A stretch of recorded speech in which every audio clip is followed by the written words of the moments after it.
Halo, selamat sore Ibu dan teman-teman sekalian. Kembali lagi bersama saya Nirmala Pasaribu, NIM 102024011 di Stikes Santai Elizabeth Medan dengan dosen pengampu mata kuliah perencanaan strategi di unit kerja Rekam Medik dengan dosen pengampu Ibu Pomarida Simbolon dan Ibu Pestaria Saragi. Hari ini saya akan membawakan dua materi. Materi yang pertama menyusun bagan organisasi sesuai dengan konteks fasilitas pelayanan kesehatan. Yang pertama, menganalisis struktur organisasi rumah sakit ataupun puskesmas atau klinik. Jadi struktur organisasi ini adalah kerangka formal yang mengatur pembagian tugas, tanggung jawab, dan wewenang individu maupun kelompok untuk mencapai tujuan organisasi. Jadi ada unsur-unsur dalam pembentukan struktur organisasi, salah satunya yakni spesialisasi, ada departementalisasi. Menyusun bagan organisasi unit kerja rekam medis sesuai standar dan konteks pasien case. Kepala seksi rekam medis itu bertugas untuk merencanakan, memantau, mengevaluasi, serta berkoordinasi dalam penyelenggaraan rekam medis, termasuk coding dan kebijakan rumah sakit. Alur rekam medis dimulai dari pendaftaran pasien baru atau penglama, pelayanan, pengembalian berkas, assembling, analisis, coding, entry data, hingga penyimpanan dengan sistem terminal digit filing. Menyajikan bagan organisasi secara visual, terstruktur, dan aplikatif. Desain organisasi menggambarkan pola tugas, wewenang, serta hubungan kerja agar tujuan tercepat tercapai. Kriteria yang baik yakni arus informasi yang jelas, adanya keragaman ide, dan keseimbangan kekuasaan. Tahapannya membagi tugas, mengelompokkan pekerjaan, menentukan rentang kendali, dan mendistribusikan wewenang. Lalu membuat bagan organisasi yang efisien dengan metode kepemilikan dan update, dimulai dari tujuan yang jelas, peta proses, penetapan detail, konsultasi lintas fungsi, serta tata kelola update oleh HR atau sekretariat dengan prosedur perubahan multi-level. Ada juga beberapa kesalahan umumnya. Yang pertama itu terlalu rinci ataupun terlalu ringkas, lalu tidak ada mekanisme update dan memaksakan template usang. Solusinya, update formal, pemilik data jelas, integrasi HRIS, dan penyesuaian sesuai konteks. Lalu kita masuk untuk membahas kasus yang pertama. Di sebuah rumah sakit terjadi tumpang tindih pekerjaan antara petugas rekam medis dan petugas pendaftaran pasien. Kedua pihak saling melempar tanggung jawab sehingga memperlambat pelayanan. Untuk mencegah hal ini, unsur struktur organisasi yang paling tepat diperbaiki adalah rantai komando yang menjelaskan alur wewenang dan tanggung jawab dari atasan ke bawahan. Jika rantai ini jelas, konflik perebutan tugas dapat dicegah. Lalu kita masuk ke kasus yang kedua. Seorang kepala seksi rekam medis harus memastikan bahwa berkas pasien rawat inap kembali ke instalasi rekam medis paling lambat 2 kali 24 jam setelah pasien pulang. Kegiatan ini termasuk dalam tugas pokok kepala seksi rekam medis. Dalam materi tadi, salah satu tugas kepala seksi rekam medis adalah memantau pengembalian berkas sesuai ketentuan waktu.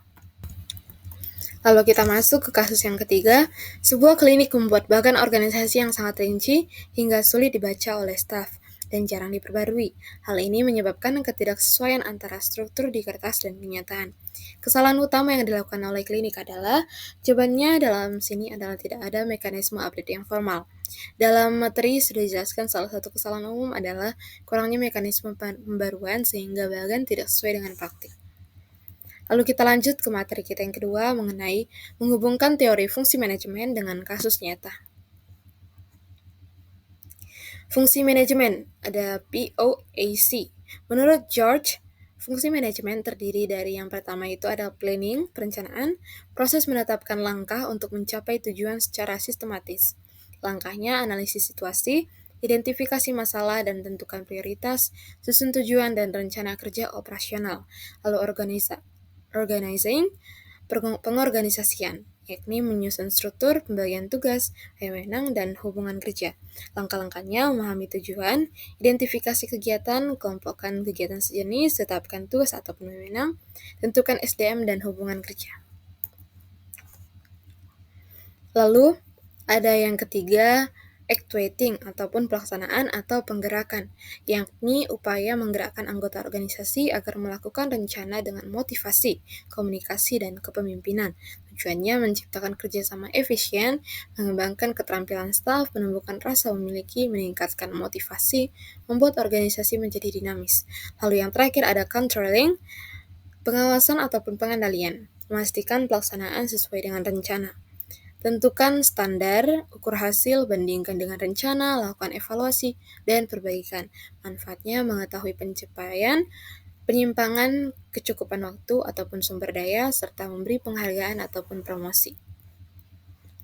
Lalu ada penerapan POAC di RMIK. Penerapan planning, strategi pengelolaan rekam medis, kebutuhan SDM, penyusunan SOP, pengembangan sistem informasi. Contoh kasusnya di RSU Kardina, Tegal, hanya ada satu petugas coding tanpa pelatihan, keterlambatan pelayanan, dan data tidak maksimal. Lalu ada organizing, membagi tugas, misalnya ke filing, coding, assembling, analisis, pelaporan. Lalu ada actuating, bagi tugasnya memberi motivasi, pengarahan agar staf bekerja sesuai dengan SOP. Lalu yang terakhir ada controlling, pemantauan dan evaluasi rutin termasuk rapat monitoring. Lalu kita masuk membahas kasus yang pertama. Sebuah puskesmas ingin meningkatkan kualitas data rekam medis karena sering terjadi keterlambatan laporan bulanan. Kepala RMIK diminta menyusun strategi agar perencanaan kerja lebih efektif. Langkah pertama yang paling tepat dilakukan dalam fungsi planning jawabannya adalah mengidentifikasi masalah keterlambatan pelaporan.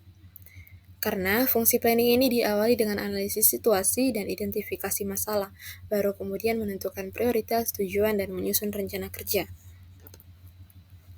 Lalu kita masuk ke kasus yang kedua.